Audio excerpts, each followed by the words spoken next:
No futebol, a distância entre a glória e o fracasso é muito curta. Às vezes, curta até demais. Em um piscar de olhos, um herói pode se tornar um vilão. Um projeto vitorioso, de repente, se torna um fracasso inimaginável. E poucas histórias ilustram tão bem essa montanha-russa de forma tão clara quanto a de Felipe Luiz como treinador do Flamengo. De ídolo incontestável nos gramados, a uma mente brilhante no banco de reservas. Sua jornada foi marcada por glórias, discursos inovadores e, por fim, uma demissão que nos obriga a questionar a própria essência do futebol brasileiro. Esta é a história de como um trabalho revolucionário foi engolido pela cultura do resultadismo. Se não ganhar hoje, não ganhar o Carioca, ele cai. A gente tava aqui até umas semanas atrás, acho que o VS, falando, caramba, contrato novo, então vai durar 3 meses o contrato Brasil, Flamengo. Se ele não ganhar hoje, for campeão e não ganha o Carioca, ele cai. Momento de pressão externa, realmente, como você falou. Pode ser que seja o maior, mas eu sempre me senti pressionado. Desde o primeiro dia que eu assumi, eu coloco tudo que eu fiz em jogo, porque a cobrança é muito grande no Flamengo. Então desde o primeiro jogo que eu assumi no profissional, a primeira semifinal, a primeira final, as primeiras fases da Libertadores do ano passado, com a possibilidade de ser eliminado, sempre tive pressão, e o treinador do Flamengo sempre vai estar pressionado por resultados e não só isso, por bom desempenho. Vamos falar do Pardal de Coque, John. Quero ver ruir a proteção a Pardal de Coque. Então, desde que o Felipe Luiz assumiu o Flamengo, eu nunca usei o termo Pardal com ele. Nunca. Vai ser a primeira vez hoje. Sim, não. Mas eu erro, eu não tenho problema nenhum de assumir. Aliás, eu falo perfeitamente que eu sou o responsável. Não tenho problema em assumir. Só que a gente vai ter que falar dessa demissão esdrúxula, sacana, covarde, qualquer adjetivo que a gente queira usar. O maior inimigo do Flamengo é o Flamengo. Mas dessa vez, ele subiu de patamar na canalice ao demitir o Felipe Luiz, né? E você tá falando de um ídolo do Flamengo, um ídolo como jogador, um ídolo como treinador, e que foi demitido de maneira vil, sorrateira, na calada da noite, né? Independente do que aconteça daqui pra frente, se amanhã eu não estiver aqui, o meu amor, o meu carinho pelo Flamengo sempre vai existir, e acredito que do torcedor pra mim também. Não tenho dúvida disso, que eu vivi os melhores anos da minha vida aqui. Obrigado. Valeu, pessoal. Boa noite.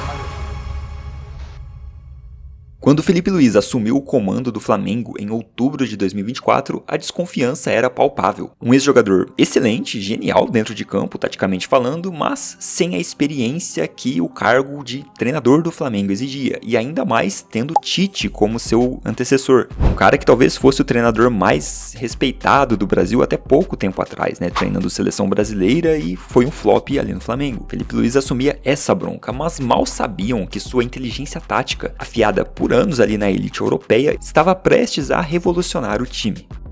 Logo de cara, um batismo de fogo, a final da Copa do Brasil, e com uma frieza cirúrgica ele levou o time ao título, fazendo mudanças cruciais no decorrer dos jogos para que o time conseguisse essa conquista. O ano de 2025 foi a consagração. O Flamengo de Felipe Luiz não apenas vencia, mas encantava mesmo. Com um aproveitamento de quase 70%, o time empilhou taças, né? Campeonato Carioca, Supercopa do Brasil e, o mais importante, a dobradinha que todo rubro-negro sonhava desde 2019, a Copa Libertadores e o Campeonato Brasileiro.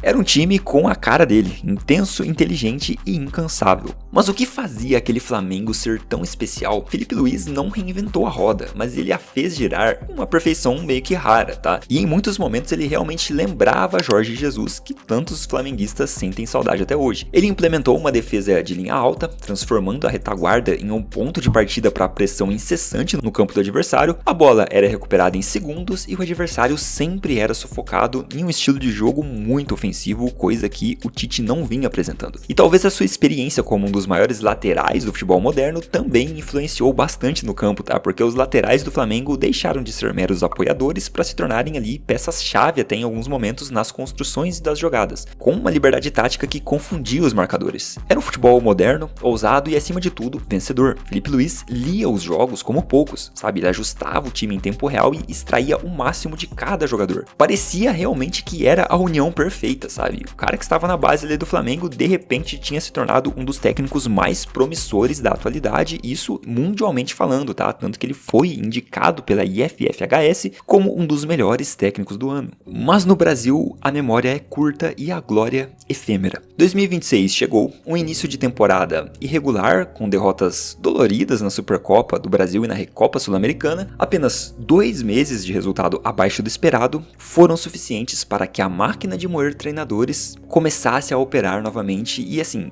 essa máquina muitas vezes é alimentada por uma mídia sedenta por cliques, mas nesse caso, talvez a torcida impaciente tenha sido o maior expoente para essa máquina funcionar, tá? E também atritos ali com a diretoria. Mas não que a mídia também não tenha o seu papel, tá? Algumas vozes que o chamavam de gênio há pouco tempo atrás, agora o taxavam de teimoso, né? As táticas antes eram elogiadas e agora eram questionadas. Por que o Felipe Luiz está poupando tantos jogadores? Por que ele não repete a mesma escalação? Enfim, tudo isso tinha sido elogiado em determinado momento e agora parecia ser o problema. No dia 3 de março de 2026, a notícia caiu como uma bomba, né? Ninguém estava esperando, cara. Felipe Luiz estava demitido. O arquiteto do time campeão de tudo no ano anterior era descartado, assim, como uma peça qualquer, sabe? Como se ele não tivesse tido participação nenhuma nesses títulos, quando na verdade muitos o exaltavam como o principal responsável por toda essa glória que o Flamengo teve em 2025. E aqui eu preciso ser direto, a demissão de Felipe Luiz foi um absurdo, cara, um atestado de uma das doenças que corroem o nosso futebol, o resultadismo. Eu já falei sobre isso em outros vídeos, tem um vídeo inclusive dedicado a isso, lá quando eu comento sobre a passagem de Thiago Carpini pelo São Paulo. Se você quiser entender um pouco melhor sobre essa mentalidade resultadista, eu tô deixando o vídeo aí no card, mas também vamos comentar porque esse caso aqui resume muito bem o que é essa cultura, cara. Assim, a ideia de que um trabalho só é bom se a vitória for constante, né, imediata e inquestionável, não faz o menor sentido. Para o resultadismo não importa o processo, a evolução, o legado tático ou as conquistas recentes, né? Se a bola não entra em 2 ou 3 jogos decisivos, a guilhotina é acionada. Como se pode justificar a demissão de um técnico que, há menos de 3 meses, erguia as taças mais importantes do continente? Assim, um profissional que deu ao time uma identidade clara e vitoriosa. O time não tinha essa identidade. O Flamengo, relembrando para você torcedor, o Flamengo trouxe Tite, o cara que era o atual, né, o ex-técnico da seleção brasileira de futebol, ou seja, o técnico que todo brasileiro olhou no momento da contratação e disse, esse aqui é o melhor técnico do Brasil, ele serve para treinar a seleção brasileira. Esse cara não estava fazendo nada no Flamengo, flopou miseravelmente, não conseguia fazer um elenco milionário jogar, e aí chega um novato, vindo da base do Flamengo, que nunca tinha atuado como treinador, ele pega esse time e ele dá a esse time, a esse mesmo time que o Tite não conseguiu, uma identidade clara e vitoriosa, um time extremamente ofensivo e que foi o mais competitivo do país, e esse cara de repente começa a ser fritado, começa a ser taxado de todas as coisas, de teimoso, enfim, todo mundo começa a questionar tudo o que ele faz e passar a justificar uma demissão com base nessas ações recentes. Cara, a resposta é simples, não se justifica. Essa demissão do Felipe Luiz é a vitória da impaciência sobre a razão. É a prova de que, no Brasil, projetos de longo prazo são castelos de areia mesmo, sabe? Prontos para desmoronar na primeira maré de resultados negativos. E eu sei, cara, eu sei que ele estava errando bastante. O ponto não é defender Felipe Luiz como um técnico perfeito que nunca errasse. É claro que eu acho um absurdo ele chegar na coletiva após o jogo, né, do Lanús ali e dizer que o time jogou bem, que o time mereceu ganhar, enfim, ter esse tipo de discurso, é claro que não, cara, mas isso outros técnicos fazem também, é meio que uma soberba ali que todo brasileiro meio que tem, né, que quando chega num patamar de técnico e acha que sabe muito, sabe, começa a proferir esses discursos. Você vê Rogério Ceni fazendo isso desde os tempos de São Paulo, no Bahia ele faz isso direto, o Abel Ferreira faz muito isso no Palmeiras, o Diniz sempre fala sobre isso também, o time perde miseravelmente, ele fala que o time jogou bem porque teve mais posse de bola e dá os argumentos mais imbecis pra defender essa tese, beleza, cara, isso é um erro, isso é uma postura errada, você pode não gostar do cara por isso, né, achar que ele está fazendo errado, mas, né, usar isso como justificativa pra uma demissão de um trabalho, só porque o cara deu uma declaração que você não gostou, assim, não faz muito sentido, parece que não é tão coerente, né, não é um argumento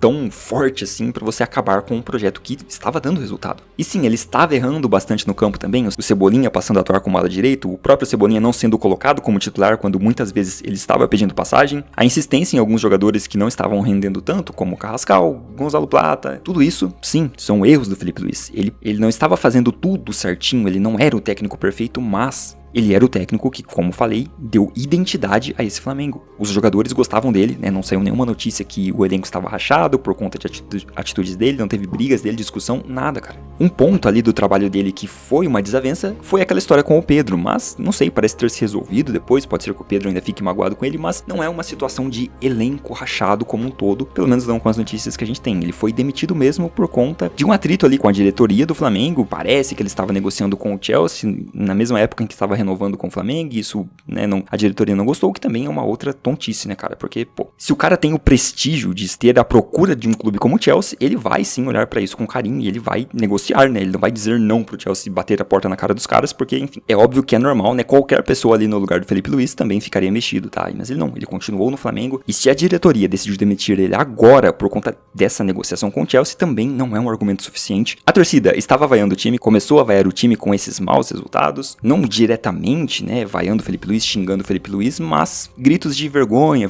time sem vergonha, direcionados ao elenco mesmo. Então, para a torcida, o Felipe Luiz tinha culpa, claro, mas os jogadores também estavam fazendo corpo mole, enfim, precisavam jogar mais. Então não, cara, não dá pra você pegar esses erros do Felipe Luiz e achar que esses errinhos, esses pequenos erros, são maiores, são suficientes para justificar a demissão de um cara que deu Brasileiro e Libertadores pro seu time há poucos meses atrás, há pouquíssimo tempo atrás. Será que ele não tem nenhum crédito por esses títulos? Será que ele não aguenta, né, uns 3 meses que seja ali? Eu nem acho, tá, que nem vi outras pessoas falando que o Felipe Luiz merecia a temporada inteira como recompensa, né, assim, merecia créditos pela temporada inteira pelo que ele fez em 2025, né? Pode ser que não, pode ser que se ele chegasse até o meio do ano com o time todo ferrado, beleza, cara, você pode ali demitir ele na Copa do Mundo ali, já traz outro cara, começa a trabalhar nesse tempo da Copa do Mundo. Só que não, ele não durou 3 meses, cara. A gente está chegando agora no 3º mês do ano e o Felipe Luiz já foi fritado por conta de maus resultados. Assim, por perder títulos inexpressivos, títulos de um jogo contra Corinthians, né, na Supercopa do Brasil, e contra Lanús, né, 2 jogos ali, mas na Recopa Sul-Americana que não tem peso algum, assim, ninguém vai lembrar desse título no final da temporada, sabe? Então, na minha visão, é um absurdo, é uma cultura totalmente desprezível, é uma cultura que prejudica muito o futebol brasileiro. É claro que muitos técnicos são extremamente ruins mesmo,